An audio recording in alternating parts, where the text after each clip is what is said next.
à la session 2 du module 10 intitulée « La dimension genre dans le matériel didactique ». Avant d'aborder cette session, faisons un rappel de la session précédente. Expliquez l'importance de la prise en compte de la dimension genre dans les manuels scolaires. Prenez 10 minutes pour échanger.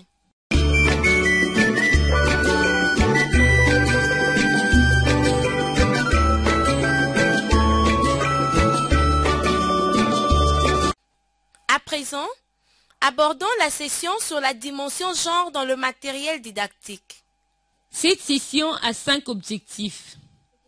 Objectif 1. Définir le concept matériel didactique. Objectif 2. Montrer l'importance du matériel didactique et celle de la prise en compte de la dimension genre. Objectif 3. Énumérer les critères d'un bon matériel didactique qui prend en compte la dimension genre. Objectif 4. Dégager des stratégies pédagogiques d'utilisation du matériel didactique tenant compte de la dimension genre. Objectif 5. Produire le matériel didactique qui tient compte du genre. Maintenant que vous connaissez les objectifs visés par cette session, définissons le concept matériel didactique.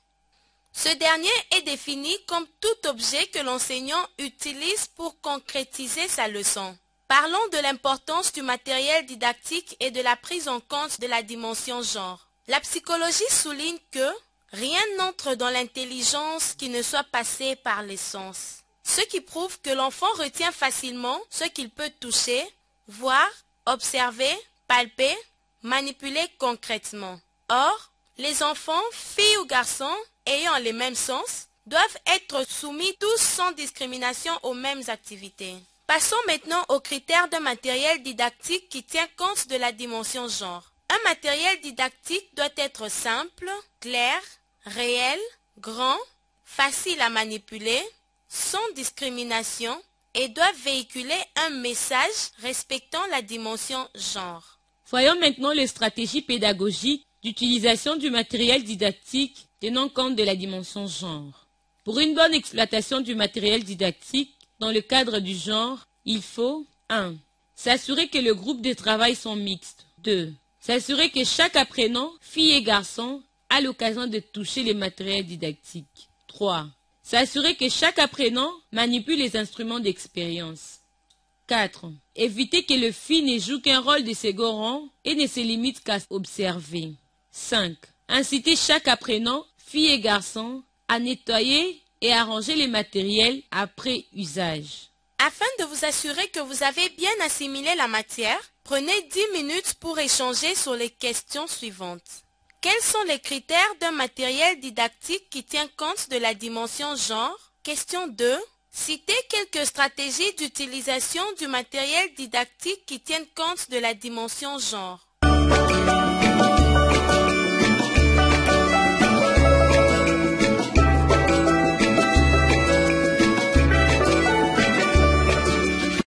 Dans l'activité que nous venons de terminer, nous avons examiné la dimension genre dans le matériel didactique, entre autres son importance, les critères et stratégies pédagogiques. Dans la prochaine activité, nous allons aborder le thème sur la préparation des leçons qui intègrent la dimension genre. À présent, passons à la deuxième activité qui a pour thème la préparation des leçons intégrant la dimension genre. Il porte principalement sur la préparation d'une fiche intégrant l'approche genre. Ce thème a pour compétence de base de permettre à l'enseignant de préparer les leçons qui intègrent la dimension genre. À présent, voyons les 2 objectifs spécifiques de la session. Objectif 1. Élaborer une fiche de préparation des leçons intégrant la dimension genre. Objectif 2. Apprécier les aspects de genre observés dans la fiche de préparation d'une leçon. Pour atteindre ces objectifs, voici la matière que nous mettons à votre disposition. La préparation et l'animation de leçons qui intègrent la dimension genre. La préparation d'une leçon implique la prise de décision concernant un ensemble d'éléments. Nous avons le matériel didactique, les méthodes, le contenu scientifique ou matière, les activités d'apprentissage. Nous avons également le langage utilisé, l'interaction en classe, l'organisation de l'espace de la classe, l'évaluation du degré d'apprentissage et de la maîtrise des connaissances et des compétences par les apprenants.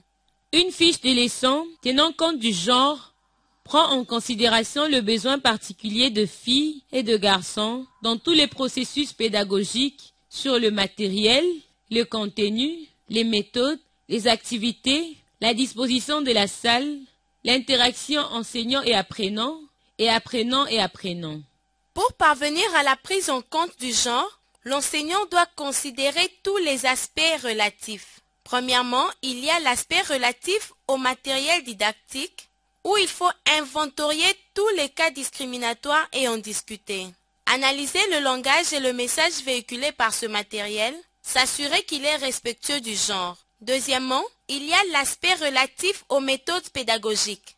Il faut utiliser les méthodes susceptibles d'assurer une participation égale des filles et des garçons. C'est notamment le cas du travail en groupe, des discussions de groupe, du jeu de rôle, des débats, des études de cas, des explorations, des travaux pratiques. Veillez à ce que tous les élèves participent.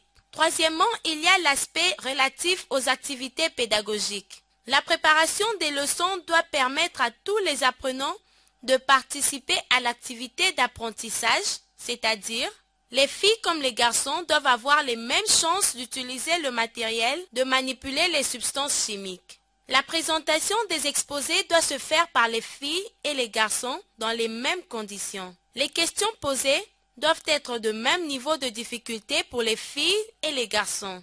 L'attribution des tâches et des rôles doit se faire de façon équitable entre filles et garçons et la distribution du matériel d'apprentissage doit se faire sans discrimination, surtout si le nombre est insuffisant.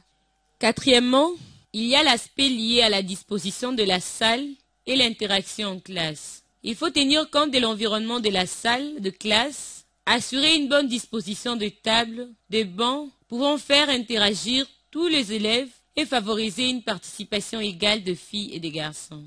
Cinquièmement, il y a l'aspect à la gestion d'autres contraintes du genre pouvant entraver l'apprentissage en classe. Elle analyse à fond tous les problèmes particuliers de genre survenus en classe ou en dehors.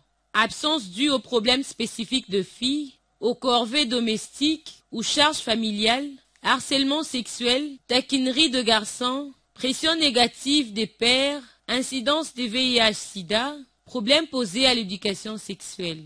Sixièmement, il y a l'aspect lié à la rétroaction et à l'évaluation.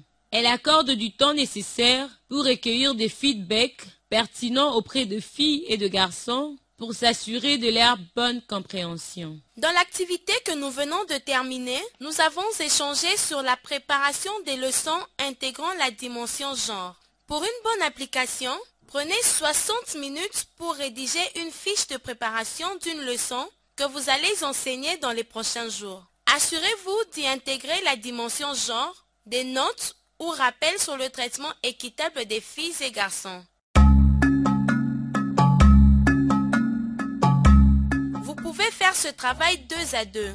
Une fois terminé, servez-vous du canevas d'évaluation pour évaluer si votre leçon intègre bien la dimension genre. Nous vous remercions de votre aimable attention.